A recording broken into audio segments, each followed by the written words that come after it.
সমগ্ৰ তিনিচুকীয়া জিলাৰ প্ৰায় স্থানতে বৰ্তমান দেখা পোৱা গৈছে যে আফ্ৰিকান সোৱাইন ফিভাৰে যিসকল গাহৰি পালক আছে সকলোৰে মাজত হাহাকাৰ সৃষ্টি হৈছে যিহেতু তেখেতলোকে যি আসলে এই গাহৰি পালনৰ ব্যৱসায়টো দিয়ে তেওঁলোকে নিজৰ পৰিয়ালটো পোহপাল দিছে বা নিজৰ স্বাৱলম্বিতা তেওঁলোকে বাছি লৈছিলে কিন্তু দেখা পোৱা গৈছে এতিয়া আফ্ৰিকান সোৱাইন ফিভাৰৰ ফলত তেওঁলোকৰ যি গাহৰিসমূহ আছে ফাৰ্মত সেই গাহৰিসমূহ বৰ্তমান মৃত্যুৰ মুখত পৰিছে আৰু তেনে ঠিক এটা ফাৰ্মত মই বৰ্তমান উপস্থিত আছো তিনিচুকীয়াৰ গোবিন্দপুৰত গণেশ গগৈ যিগৰাকী ব্যক্তি তেওঁ এগৰাকী গাহৰি পালক আৰু তেখেতৰ ফাৰ্মত বৰ্তমান মই ফাৰ্মৰ যি দৃশ্য সেই দৃশ্য মই দেখাবলৈ যত্ন কৰিম যিহেতু এইখন ফাৰ্ম যি আচলতে এসময়ত 30টাতকৈ অধিক গাহৰি ইয়াত আচলতে দবদবাই ফুৰে কিন্তু সেই ফাৰ্মত এতিয়া বৰ্তমান উকা হৈ পৰিছে যিহেতু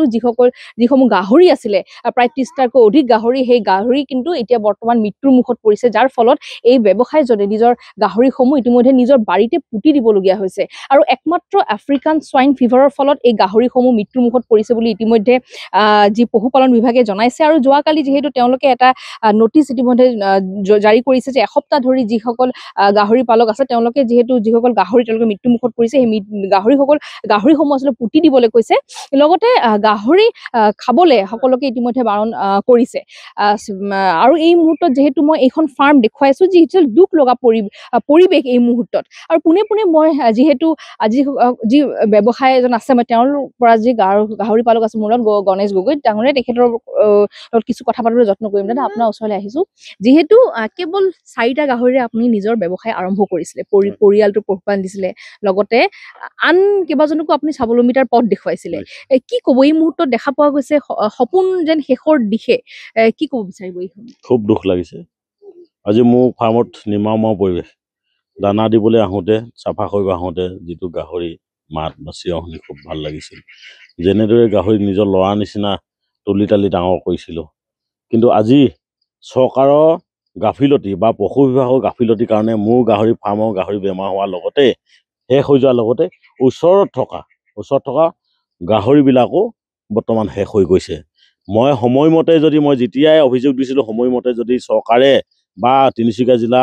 পশু বিভাগে যদি দায়িত্ব পালন কৰাহেঁতেন এই অকমান্য বিভাগটোৱে যদি দায়িত্ব পালন কৰাহেঁতেন আজি হয়তো আমাৰ ইয়াত যিসকল গাহৰি ফাৰ্ম আছে মোৰ নিচিনা যিসকল গাহৰি ফাৰ্ম আছে তেখেতলোকে হয়তো চৰকাৰৰ পৰা অকণমান কিছু হ'লেও আৰ্থিক অনুদান বা সহায় পালেহেঁতেন কিন্তু এই বিভাগটো অকমান্য ফলত আজি মোৰ ফাৰ্মখন শেষ হৈ গ'ল মই আজি 4টা গাহৰি লৈ মই ফাৰ্মখন মই যিটো ৰূপত মই ডাঙৰ কৰিছিলোঁ অলপ দিনৰ আগত মোৰ ফাৰ্মখন বাহিৰত আছিলে সৰুকৈ কৰি কিনে ইয়াত বনাই কেনে আজি 2-3 বছৰ ইয়াত বনোৱাৰ পিছত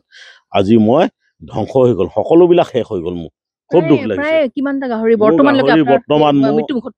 35টা গাহৰি মৃত্যু হ'ল ইতিমধ্যে দেখিছে এই সকলোবিলাক গাহৰি ইয়াত প্ৰায় পুতি ৰাখিছোঁ যিখিনি গাহৰি প্ৰথম বেমাৰ লাগিছিল তেতিয়া মই চাইড কৰি সেইখন ফাৰ্মলৈ লৈ গৈছিলোঁ তাতো গাহৰি সকলোবিলাক নিশ্চয় 9-10 লাখ টকা মোৰ গাহৰি গুচি গৈছে শেষ হৈ গৈছে খুব দুখ লাগে বেয়াও লাগিছে আজি যদি মোৰ এইখিনি গাহৰিযোৰ সময়মতে চৰকাৰে বা মই অভিযোগ দিয়াৰ লগে লগে যদি মোক তেখেতলোকে ব্যৱস্থা ল'লেহেঁতেন তেতিয়া হয়তো মই চৰকাৰৰ পৰা হয়তো সুবিধাকণ পালোহেঁতেন চাগে আৰু এই বেমাৰটো চৰকাৰক অভিযোগ দিয়াৰ পিছতো বাহিৰৰ গাহৰিবিলাক আহিব দিয়াৰ কাৰণে আৰু আমাৰ ইয়াত যিবিলাক গাহৰি বেপাৰী আছে যিবিলাক গাহৰি বেপাৰীয়ে গাঁৱৰ গাহৰিবিলাক নলৈ নিকিনি সেই বেমাৰী গাহৰিবিলাক দধিয়া লাইকা থৈ দি জোনাই গাহৰিবিলাক ধেমাজি গাহৰিবিলাক ইয়াত প্ৰৱেশ কৰাই ইয়াত আমাৰ এই অঞ্চলত বা সিজুগুৰিতে হওক বৰগুৰিতে হওক এইবিলাকত কাটি বিক্ৰী নকৰাহেঁতেন আজি আমাৰ তিনিচুকীয়া জিলাত গাহৰি বেমাৰ নহ'লহেঁতেন এই 2 টকা মুনাফাৰ কাৰণে এই বেপাৰীসকলৰ ফলত আজি তিনিচুকীয়া জিলাত গাহৰি বেমাৰটো সংকীৰ্ণ হৈছে এইটো সম্পূৰ্ণ চৰকাৰৰ গাফিলতি চৰকাৰক বাৰম্বাৰ আমি অনুৰোধ জনাইছিলোঁ যে আপোনালোকে বাহিৰৰ গাহৰিখিনি বন্ধ কৰক অহাত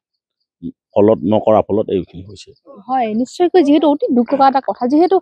দেখা পোৱা গৈছে এইসকল থলুৱা আচলতে যুৱক নিজৰ জীৱনটো আৰম্ভ কৰিছিলে নিজৰ পৰিয়াল যিটো পোহপাল দিছে তেওঁলোকে প্ৰথমৰ পৰাই যিহেতু গাহৰি যি ব্যৱসায় সেই ব্যৱসায়টোকে কিন্তু নিজৰ ব্যৱসায় লৈ যিহেতু তেওঁলোকে গাহৰি প্ৰতিপালন কৰিছিলে আৰু ঠিক তেনেদৰে বিক্ৰী কৰি নিজৰ পৰিয়ালটো চলাইছিলে কিন্তু এই মুহূৰ্তত দেখা পোৱা গৈছে এই যিহেতু এখন ফাৰ্মত উপস্থিত আছো কেৱল এইখন ফাৰ্মে নহয় কেইবাখন ফাৰ্মো তিনিচুকীয়া জিলাৰ এনেদৰে উকা হৈ পৰিছে যিসকল গাহৰি পালক আছে তেওঁলোকৰ যিসকল গাহৰি আছে ইতিমধ্যে ইতিমধ্যে এই যে আফ্ৰিকান সোয়াইন ফিভাৰ আহিছে এই বেমাৰটোৰ ফলত দেখা পোৱা গৈছে যে ফাৰ্মসমূহ আসলে উকা হৈ পৰিছে এটাও গাহৰি নাই তাত আসলে প্ৰতিটো গাহৰি মৃত্যুৰ মুখত পৰিছে যাৰ বাবে তেওঁলোকে নিজৰ বাৰীতে এই ব্যৱসায়ীসকল নিজৰ বাৰীতে এই গাহৰিসমূহ পুতি দিবলগীয়া হৈছে বাৰংবাৰকৈ তেওঁলোকে যি কৃষি বিভাগ আসলে যি পশুপালন বিভাগটো বাৰবাৰকৈ অনুৰোধ জনাইছে যে এই যি বাহিৰৰ পৰা অহা যেটো গাহৰি ইতিমধ্যে বন্ধ কৰিব লাগে বা এই থলুৱা যুৱকসকল যিসকল আছে তেওঁলোকক যেহেতু কিছু সহায় কৰিব লাগে বা তেওঁলোকে কেনেদৰে আগবাঢ়ি যাব লাগে সেয়া চিন্তা কৰিব লাগে কিন্তু আজি যি পৰিস্থিতি হৈছে যি আফ্ৰিকান সোয়াইন ফিভাৰে তিনিচুকীয়াত বৰ্তমান দেখা পোৱা গৈছে এক ভয়ংকৰ ৰূপ ধাৰণ কৰিছে যাৰ বাবে কিন্তু তিনিচুকীয়াৰ জিলাৰ ফালৰ পৰা দেখা পোৱা গৈছে যে কেইবাটাও নটিচ ইতিমধ্যে জাৰি কৰিছে আৰু এনেদৰে কিন্তু কেইবাখনো ফাৰ্ম ইতিমধ্যে উকা হৈ পৰিছে এয়া আমি দেখুৱাইছো তিনিচুকীয়াৰ গোবিন্দপুৰ এগৰাকী বাসিন্দা এগৰাকী গাহৰি পালকৰ ঘৰৰ দৃশ্য আপুনি বিচৰা বাতৰি পাব কেৱল নিউজ 18 এপত নিউজ 18 এপ ডাউনলোড কৰিবলৈ স্ক্যান কৰক এই QR কোড গুগল প্লে ষ্টৰতো পাব এই নিউজ 18 এপ